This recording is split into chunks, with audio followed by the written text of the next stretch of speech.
الحمد لله رب العالمين وبه نستعين على أمور الدنيا والدين صلى الله وسلم على نبينا محمد وعلى آله وصحبه أجمعين ما بعد دمان ولا لها آدي أمهاتيه المشايخ ذا مواقفها رسولك صلى الله عليه وسلم كهضلي لغونا التطبيقي واقع على الجوغة ونقى دائما وحان جعلها إن أنفيريو جانب حق الدمرنتي وحبرك يا رسولك صلى الله عليه وسلم موقفك وكلا تعاملها يي صحابتي رضي الله عنهم أننا ما دام أن معلمين هاي أولياء أمور أن هاي وحنا نلقبها هي إن رسولك صلى الله عليه وسلم سيردي سان كنا لنا قريهنا أنا نقول التعامل الله ذات كان لنا سور رسولك صلى الله عليه وسلم ولا التعامل الجري سواء ذات هذا ذات أننا نجمد أو نضلي يمسدد نلا شيء مسا هوين كنا لا جوجا مسدد كنا لا شقية با أو نو شقية سو ولكن شعلي وتلمامي ونصاب ونقضي ذات بدن أو استقل الجوجين سو إسلامان إلهي سبحانه وتعالى أجرك كما قضيه رسولك صلى الله عليه وسلم رحمة للعالمين بالله صدري ذاتك ودنا ولا دقم جري دقم وناكسن وكلا دقم جري aniga markaa maanta waxaan rabaa meesha inaan ka ishaaro rasuulka sallallahu alayhi wasallam dhaqankiisa uu kula dhaqan jiray ciyaalku iyo ilmaha sidaba ay tacaamulkooda waxa igu khasbayna arintaasi inaan meeshan ka soo jeediyo anoo walaalahay la hadlayo meel kasta ay joogaan oo dhageysan doona barnaamijkan annaga hadayna Soomaalinahay nooc min alqaswa yaan leenahay adadki fara badan xagga tacaamulka ciyaalka waxa kama qayb galino naxariis nagama helaan لما تشهدوا وحبذا لما ويديو سؤاشو كويديو ولا اللي علمه مجتمعي إنه كتر سنين أي وقتهاي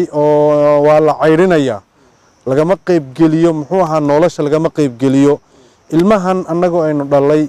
ولا لهن أي ضلين ومشايخ ذا مستقبل كواي وقادة المستقبل واي وعددك الوجود دين دون مستقبل هاد بس دي الله تربية وبين هاد وتدك ولا تعامل الدونان marka rasuulka sallallahu alayhi wasallam mawaaqiftiisa ayaan wax ka tilmaami rabaa xagga ilmaha ku saabsan sallallahu alayhi wasallam rasuulka markuu ula tacaamulahay ardada ilmaha tacaamulkaasi wuxuu arkay inay u baahan yihiin cinaayo iyo naxariis iyo dhimrin say ugu barbaaraan jawigaasi munaasabka ah ay hadhowtee u dabaqaan ayna ugu daydaan rasuulka sallallahu alayhi wasallam mawaaqiftiisa waxa kamid ahayd inuu ilmaha u dhunkan jiray inuu ilmaha dhunkan jiray annaga hadii aan Soomaalinahay arintaas waynu garanaynaa way nagu yartahay aad bay nagu yartahay hadii laga helo waa wax lagu faraha lagu tirin karo oo rasuulka sallallahu alayhi wasallam maalmaha kamid ah isagoo Aqra ibn Habis uu la joogo oo rasuulka dhunkaday Xasan ibn Ali oo dhunkaday uu yiri ma waxa weeyaan ilmihiina miyaad dhunkataan rasuulka sallallahu alayhi wasallam marka ninkii Aqra ibn Habis la joogo wuxuu yiri 10 wiil baan dhalay waligay mid kamid ah ma dhunkanin markaas wuxuu yiri من لا يرحم لا يرحم من لا يرحم لا يرحم روحا حريصين أن حريص قلبي كسب بحين لو من حريصنا هيو رسولك صلى الله عليه وسلم وقدم رنجري المها مركو وحبر هيو تانا واحد دليل وعمر ابن سلمة رسولك صلى الله عليه وسلم ربيب كيسوها مركو أركي إنو عنتدا سي أن نظام فعلا وعنها هيو وكشيكي عمر ابن سلمة قضية وكشيكي مركو وينادي كانت يدي تطيش في الصفحة gacantaydu waxay dhaxmaraysay xeeradaysa u dhax wareegaysay markaas rasuulka sallallahu alayhi wasallam bunaya udnu minni ugu soo dhawow horta warku rasuulku ku soo dhawaaday yaa uu hadda tacaalimti buu siiyay tacaalimti yusi samillaha wa kul bi yaminik wa kul mimma yalik u fiirso marka ilmahaasi oo rasuulka la cunhaya gurigiisana joogo bal adiga adi xageed ka taagantahay ilmaha horta wax kula cunaan mise cuntada intii goonin loo xiro ilmaha la dhargii kadib baad adigu guriga tagtaa iyagoo hurda mise iyagoo kala tagay xaalkooda war ma ka haysa marka rasuulka sallallahu alayhi wasallam tacaamulkiisa ilmaha saasa kamid ahayd markuu wax barahay uu dhimrin jiray uuna la ciyaari jiray rasuulka sallallahu alayhi wasallam ilmaha isagoo maalin masaajid ka soo baxay Jaamir bin Samurana uu la socdo oo gurigiisa la aaday bi rasuulka maadaama gurigiisa uu socdo annagoo dhexda marayna ilmana soo qaabileen buu yiri rasuulka ilmihi intuu u fariistay uu bilaabay inuu dhabanada ka taabto anigana dhabankaygu taabtay buu yiri Jaabir ibn Salama ma hilmaamin wuu yaraa Jaabir ibn Samura radiyallahu anhu wuxuu yiri gacantiisa markuu dhabanka isaaray qabow iyo udeegan ka dareemay waxaad u malaysaa buu yiri ninka cadaarka ah alaabtiisa meesha ku qaato nin gacanta ka soo bixiyay marka waxa weeyaan dhimrintaasi ilmaha way u baahan yihiin ula ciyaari jiray yaa abaa cumayr maa facala nuqayr oo ilmo yar oo shimbirku ku ciyaarahaya rasuulka xaalkiisa wuu la socday shimbirkii markuu waayey oo loo sheegay rasuulka inuu ka dhintay yuu ku ciyaarsiinayaa war shimbirkii muxuu sameeyey abaa cumayrow ummu khaalid binti khaalid rasuulka sal ll markuu aabbaheed uu u keenay iyadoo yar iyagoo ka yimid xagga xabasha ummu khaalid binti khaalid hooye amaa la dhihi jiray magaceeda waxay ku dhalatay xabashay ku dhalatay rasuulka markuu u keenay ayaa waxay qabtay cambuur cagaar ah boorbooro ah markaas intuu rasuulka saas u taabtay yaa wuxuu yidhi cambuurkan aad buu u fiican yahay luuqata xabasha ayaynu ku dhahay sana marka waxay bilowday inay rasuulka dhabarka intay ka martay khaatamu nubuwa ay ku ciyaaraysa ay saa u qabanaysa aabbaheeda markaa canaantay markaasuu yidhi iska daa xasan ibnu cali iyo xuseenaa imaan jiray rasuulka dhabarkay ka fuuli jireen isagoo sujuudsan sujuudduu dheerayn jiray isagoo ka cabsanhaya in ay ka xumaadaan rasuulku inuu dhaqso soo kaca marka taasoo dhan waxay ku tusaysaa rifqiga ilmaha ay u baahan yihiin inna laga helo haddaan nahay awliyaa alumuur iyo haddaan nahay macallimiin haddaan nahayba macallimiintana aad baan ugu baraarujinaya arrintaa ilmahay wax barahayaan waa inay rasuulka dariiqiisa ay ku daydaan say ilmahan ugu barbaaraan jawi munaasaba ay rag fiican iyo gabdho fiican u noqdaan mustaqbalka maxaa laga faa'iidaysanayaa markaa mucaamalaadkan waxaa laga faa'iidaysanayaa ilmaha wuxuu helayaa wehel buu helayaa wuxuu dareemayaa inuu ku nool yahay jawi laga jecel yahay fikirkiisaa si fiican u kobcaya hanaankuu u hadlayaa kobcaya bal saxaabada rasuulka sal iyagoo yaryarayay majaalistiisa imaan jireen ibnu cabbaas waad garanaysaan oo rasuulka caanaha markuu cabbay abuubakarna bidixda ka fadhiyo ibnu cabbaasna midigta ka fadhiyo ayaa haddee asalkii waxa weyan waa inuu ibnu cabbaas qaato wuuna u saamixi waaya ibnu cabbaas baa la siiyey isagaa mudnaa ibnu cumar oo majliska rasuulka sal allahu alayh wasalam fadhiyo ayuu su-aal weydiiyey war geed saasa ma garanaysaan geedkii buu weydiiyey rasuulka saxaabadii geedihii baa la aaday sidii muslimka weeyaan buu yidhi geedkaasi geedihii nin kasta geed buu sheegay ibnu cumar wuxuu yidhi waxaa igu soo dhacday inay timir tahay jawaabta saxdana saasay ahayd cumar wuxuu ku yidhi maalinka inaad meesha jawaabta bixiso ayaan wax kasta ka jeclaan lahaa marka ilmahooda way la jeclaayeen mawaaqifta shajaacada ah wayna ka qaybgelin jireen taasna waxay tusaysaa xusnulmucaamala iyo ilmahaasi oo ku barbaaro tartan iyo inay ku barbaaraan wanaagga inay ku dadaalaan ay ku daydaan dadkaasi wanaagga kagala shaqaynhayo in la siiyo muxuu ahaaye xaafis macnawi ah ilmahan ay helaan iyagoo yaryar in ay noqdaan dad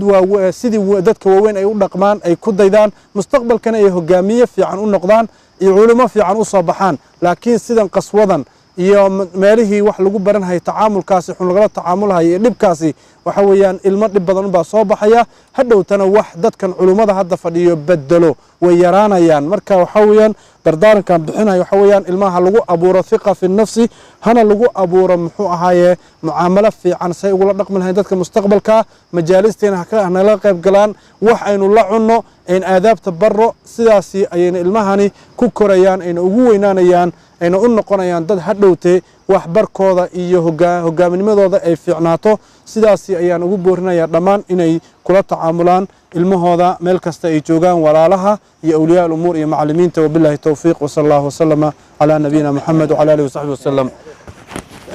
هل سؤال تفضل عفوا تفضل كيف رأيك معلمين تدا قرآنك شلي وحكى لينا قرآنك ذاتك هلا برو هلا آخرية وبالرمضان طيب معلمين أصل قوة هاي القرآن إلى ذات براد أرضنا أي براد حبتقن كودا عيالك أي أما أرضنا أهيان أي ورد قمان كليب معركتين waxaa jira meel madrasa arday baa saf soo galaysa waxay rabaan inay madrasadii galaan madrasadii waxaa hortaagan macallinka marka waa muslim madrasada waa madrasa islaami ah marka ulbu wataa carruurta way soo daahay soo maha kii soo galaba sharuu ku dhajinaya kaa iyo waxaa la isgarab dhigay mid kaleeto oo qolo kale oo caddaan ah oo moog tahay markuu soo galo waa la salaami lugaha lagu waxayd marka يعني هذا ثقة النفس عروتها لقوا بيران لذا سيستم كان واجرها بالأذية horta way jiraan waxyaalo badan oo gaabin way jiraan maca dalika culimada iyo dadka wax barahaya ilmaha juhdi badan ay bixinayaan waxyaalo badan in laga tasxiixiyana way u baahan yihiin iyagana waxaan ku boorinayaa inay tasxiixaasi ay qaataan ay isku dayaan inay waxyaalo badan iktishaafaan siirada rasuulka sallallahu alayhi wasallam ay aqriyaan waan u baahannahay ilmaheena dhirmeenta iyo mucaamalada wanaagsan iyo ixtiraamka iyo taqdiirka inaan kula dhaqanno say nolol fiican ugu noolaadaan ay fikir fiicanna ugu fikiraan adduunka waaqicoodan u fahmaan laakiin sida hadda aan ku jirro wax badan baa loo baahan yahay in laga bedelo macallimiinta qaar waxa weeyaan waxaa la arkaa ilmahoo saxsan hataa inuu garaaco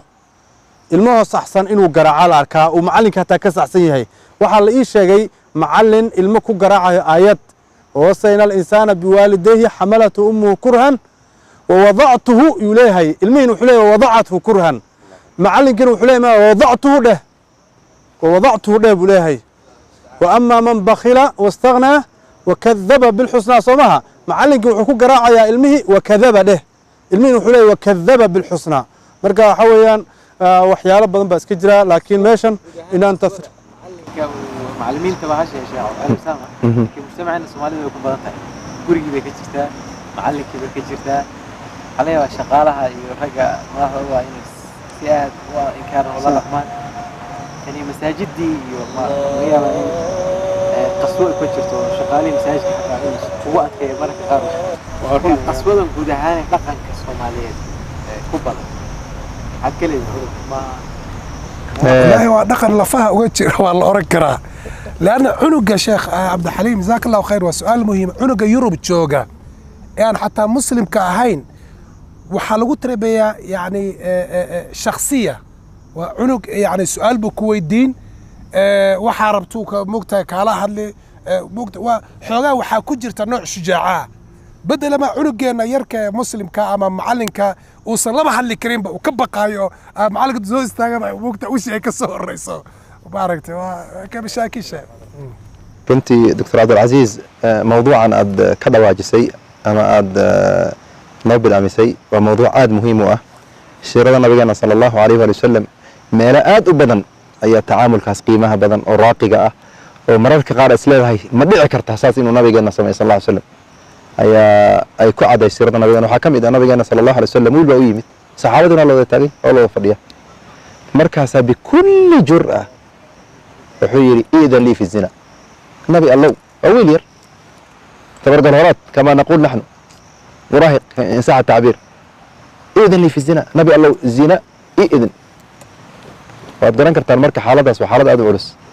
nabiga calayhi salaam wuxuu yidhi udnu soo dhow ilaa uu nabigu u yimaada sal alla slam markaasaa wuxuu la hadlay wujdaankiisi iyo qalbigiisuu la hadlay atardaahu liummik